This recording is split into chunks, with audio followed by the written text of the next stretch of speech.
સરનો અર્થ તળાવ. જેસલમેરના રાજા ગઢસીએ બંધાવેલ હોવાથી તળાવનું નામ પડ્યું ગઢસીસર.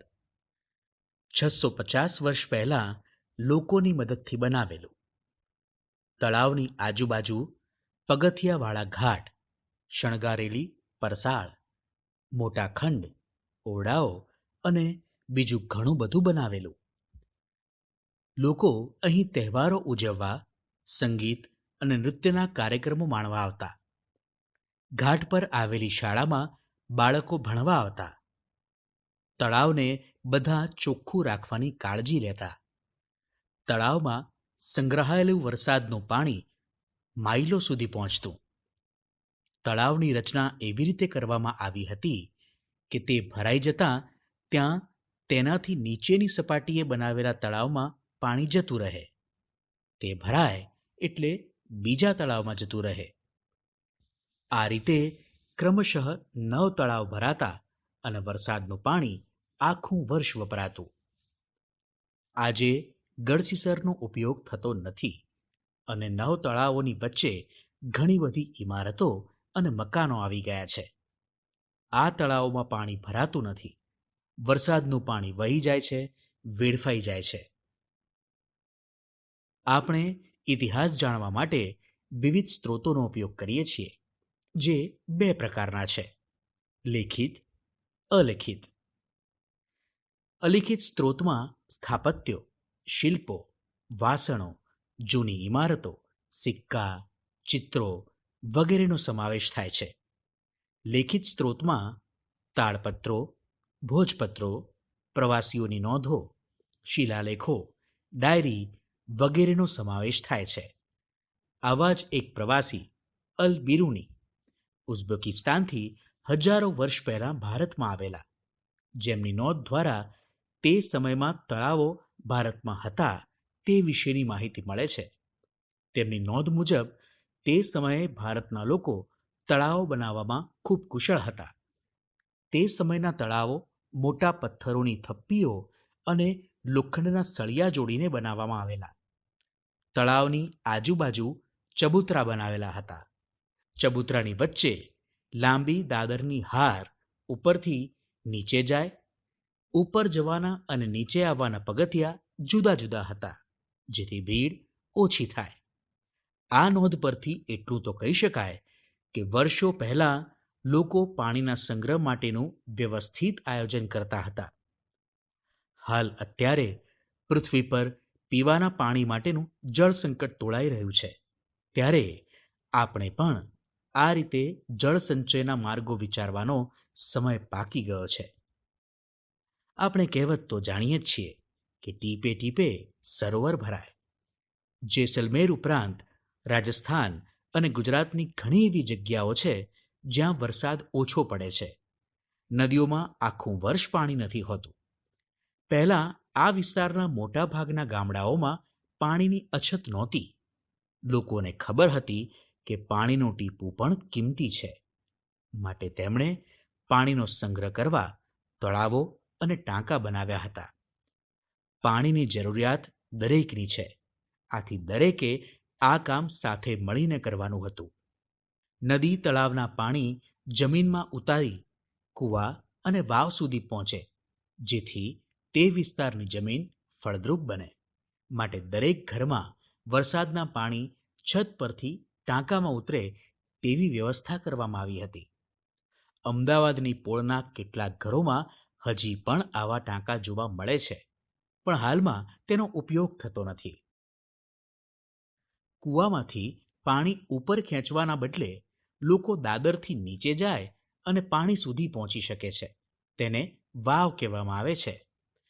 વર્ષો પહેલા લોકોને લાગ્યું કે તરસ્યા લોકોને પાણી આપવું એ સારી બાબત છે, તેથી તેઓએ ઘણી વાવ બંધાવી હતી.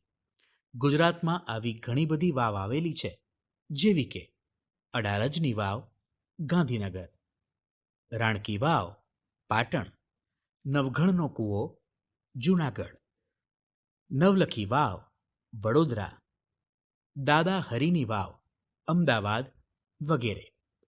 પ્રવેશદ્વારની સંખ્યા મુજબ વાવના 4 પ્રકાર છે.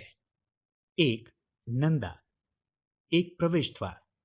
2 ભદ્રા, 2 પ્રવેશદ્વાર. 3 જયા, 3 પ્રવેશદ્વાર. 4 વિજયા, 4 પ્રવેશદ્વાર. જમીનમાં ખૂબ નાના નાના છિદ્રો હોય છે જે દ્વારા વરસાદી પાણી જમીનમાં ઉતરે છે. આ પાણી જ્યારે વચ્ચે ક્યાંક મોટો ખડક જેવું આવે ત્યાં નીચે ઉતરતું અટકતા ત્યાં સંગ્રહાય છે, જે આસપાસની જમીનમાં ફેલાય છે અને ત્યાં આવેલા કૂવા કે વાવમાં પહોંચે છે.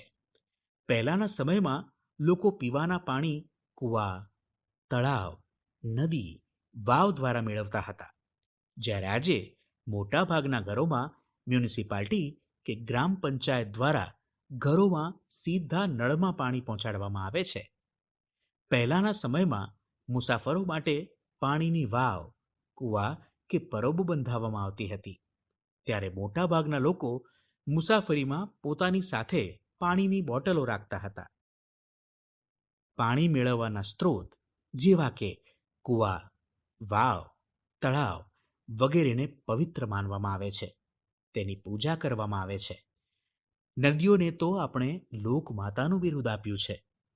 જળ સ્ત્રોતોમાંથી પાણી ભરવા જતા પહેલા આપણે ચપ્પલ બહાર કાઢીને જવું જોઈએ, જેથી તેની સ્વચ્છતા જળવાઈ રહે.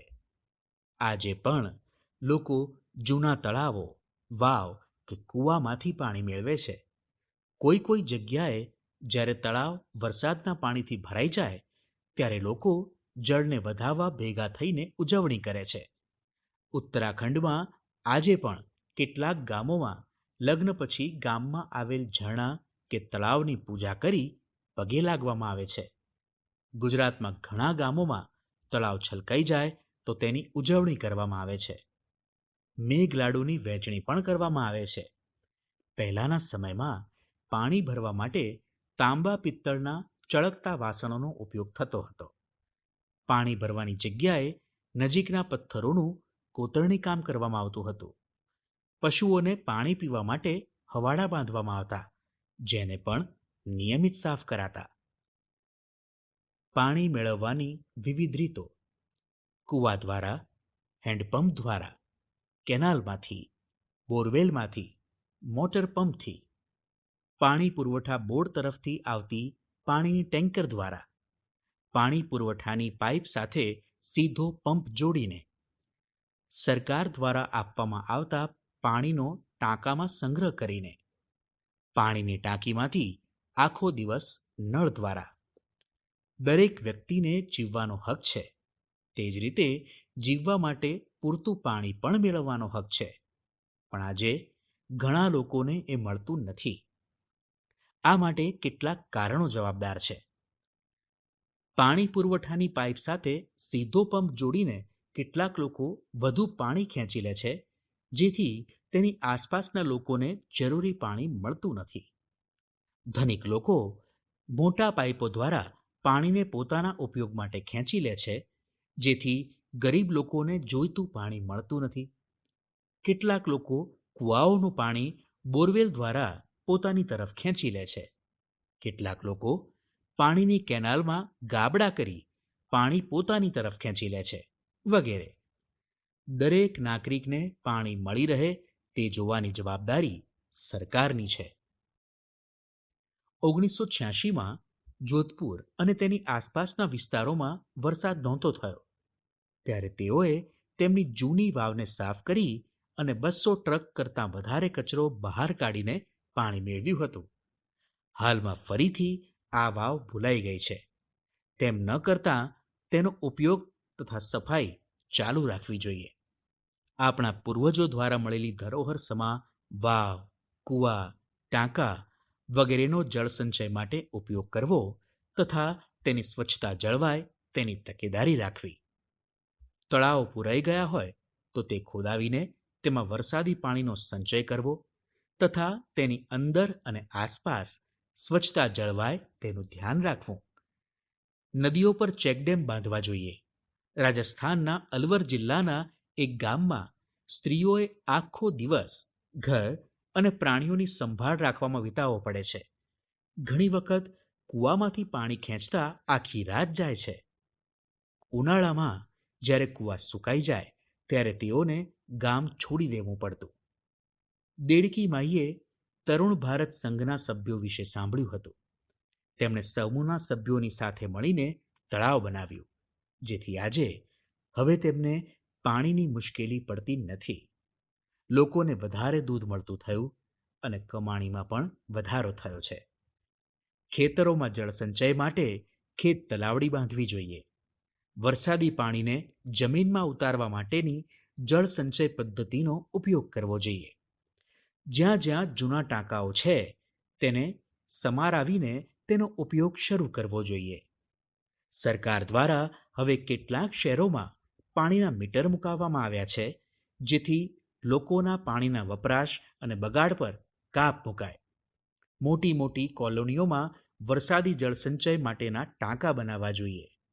સરકાર દ્વારા નદીઓ પર આડબંધ અને બંધો બાંધીને વહી જતું પાણી અટકાવવામાં આવે છે. વૃક્ષો વધુ વાવવા જોઈએ. પાણી અને વાણી વિચારીને વાપરો. જો આપણે પાણીને બચાવીશું તો પાણી આપણને બચાવશે. વગેરે જેવા પાણીના બચાવ અંગેના સૂત્રોના પોસ્ટરો બનાવી જાહેર સ્થળો પર મૂકવા જોઈએ.